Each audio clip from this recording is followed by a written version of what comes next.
నమస్తే, welcome to our channel. నేను anchor సిరి. ప్రస్తుతం మనతో పాటు ఉన్నారు ప్రముఖ ఆధ్యాత్మికవేత్త, జ్యోతిష పండితులు నానాజీ పట్నాయక్ గారు. గురుగారితో మాట్లాడదాం. గురుగారు నమస్కారం. శ్రీమాత్రే నమః. గురుగారు, చాలా మందికి అప్పులు ఉంటాయి. ఖచ్చితంగా ఒక 90% మంది కన్నా అప్పులు ఉంటాయి.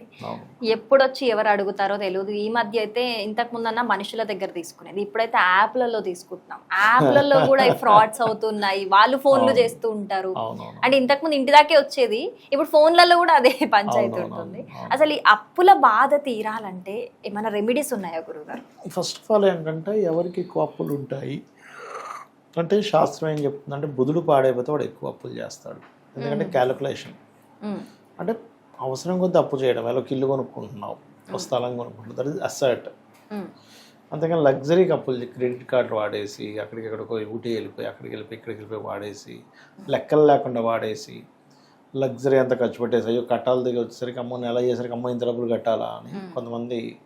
అది ఎవరికి అవుతుంది అలాగా అంటే, వాళ్ళ బుధుడు అంటే బుద్ధి కారకుడు, క్యాలిక్యులేటివ్ కారకుడు.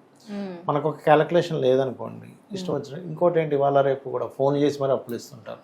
సార్ మీకు ఇంత వస్తుంది, ఇంత లోన్ వస్తుంది సార్, మీ సిబిల్ బట్టి తీసుకోండి తీసుకోండి తీసుకోండి వెంబడిపడిస్తారు. ఎందుకంటే వాళ్ళకి టార్గెట్ అది, వాళ్ళ తప్పేం లేదు అక్కడ.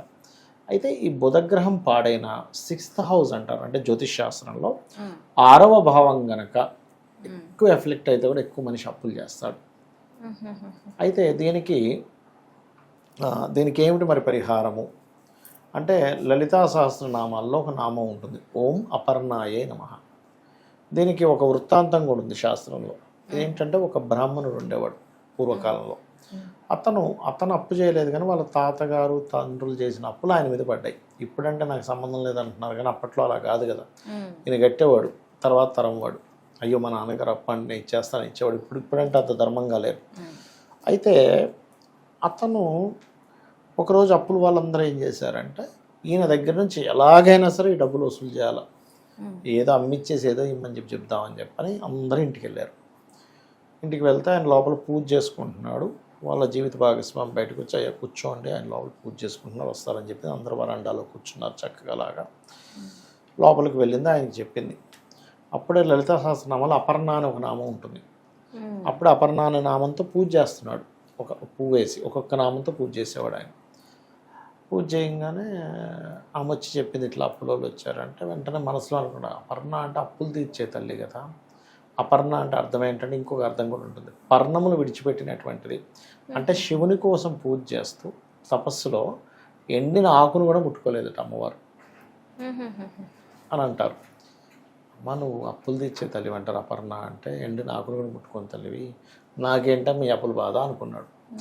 అనుకుని మళ్ళీ చంపలేసుకున్నాడు. చిచ్చి నేను దీనికోసం పూజ చేయాలి, అప్పులు తీరాలి, డబ్బులు రావాలి, ఇది కాదు కదా, మోక్షం రావాలని కోరుకోవాలి కదా, చిచ్చి ఇట్లాంటి దానికి నేను అడుగుతున్నానంటే చంపలేసుకున్నాడు. పూజ అంతా కంప్లీట్ చేసుకున్నాడు. బయటికి వచ్చి వీళ్ళకి మళ్ళీ ఇంకొంచెం టైం కావాలని అడుగుదామని బయటకు వచ్చాడు. వచ్చి ఏమండి ఇంకొద్దిగా టైం ఇవ్వండి నాకు, నేను మీకు ఎట్లా ఒకట్లో అప్పు తీరుస్తానుగా. టైం అడుగుతారు ఏంటంటే, ఇప్పుడే ఒకళ్ళు వచ్చిన మాకు డబ్బులు ఇచ్చారు, లోపల నుంచి ఒక చిన్న పిల్ల ఇలా ఒక పెట్టు పట్టుకొని వచ్చింది, ఎవరెవరు మా నాన్నగారు ఎవరెవరు డబ్బులు ఇవ్వాలని అడిగింది, ఎవరెవరికి ఎంత ఇవ్వాలి ఇవ్వండి మా అందరికి ఇచ్చేసింది, పేపర్లు చింపేస్తామంటే మా నాన్నగారు వచ్చాక ఆయన ముందు చింపేసేయండి, నేను లోపలికి వెళ్ళిపోయింది, ఒక్కసారి అమ్మాయిని పిలవండి అంటారు. ఆయన అక్కడే కూర్చొని బదులు, అసలు నాకు పిల్లలే లేరయ్యా, అమ్మవారు వచ్చి ఇచ్చింది వాళ్ళకి. ఒక్కసారిగా వాళ్ళందరూ అంటాడు, నేను ఇన్ని రోజుల నుంచి పూజ చేస్తున్నాను నాకు కనబడలేదు, మీకు కనబడిందంటే ఎంత అదృష్టవంతులు మీరు అంటాడు. అలాగా అంటే ఇప్పుడు మరి ఈ జనరేషన్లో కూడా నిజంగా అమ్మవారు అలా వచ్చేస్తుంది అంటే, ఇది కలియుగం కాబట్టి మనకి అపర్ణ అనే నామం కనుక ఎవరైతే చేస్తారో, ఓం అపర్ణాయ నమః అనే నామం ఎవరైతే చేస్తారో, దీంతోపాటు ఓం సంపత్కరీ సమారూఢ సింధుర వ్రజ సేవితాయ నమః, ఈ 2 నామాలు ఎవరైతే చేస్తారో వీళ్ళ లైఫ్లో కొత్త ఆపర్చునిటీస్ రావడం. ఇప్పుడు అప్పు ఉందమ్మా, ఉదాహరణకు 50,000 శాలరీ చేస్తున్నాడు అనుకోండి, అతనికి అప్పు ఉంది, ప్రతి నెల 10,000 ఎంతో కడుతున్నాడు, ఒక 70,000 అవుద్ది కొత్త ఆఫర్ వచ్చి. అప్పుడేమవుద్ది, కొంచెం తొందరగా కట్టుకునే ఛాన్స్ వస్తుంది కదా. అట్లాగా అతని లైఫ్లో కొంచెం ఆదాయం పెరగడము, అప్పులు తీరడానికి కొన్ని కొత్త మార్గాలు రావడము జరిగి, మెంటలీ ఆ జాతకుడికి ఏమవుద్దంటే ఇంకొకసారి అప్పు చేయాలంటే ఆలోచిస్తాడు. అలాంటి శక్తిని ఆ మంత్రం ఇస్తుంది. కాబట్టి ఇది చేసుకోవాలి. అది చాలా చక్కగా చెప్పారు గురుగారు. మీరు చెప్తుంటే ఆ సంతోషం మీ కళ్ళలో కనిపిస్తుంది, అమ్మవారి సంతోషం. అవును. ధన్యవాదాలు గురుగారు. శ్రీమాత్రే నమః.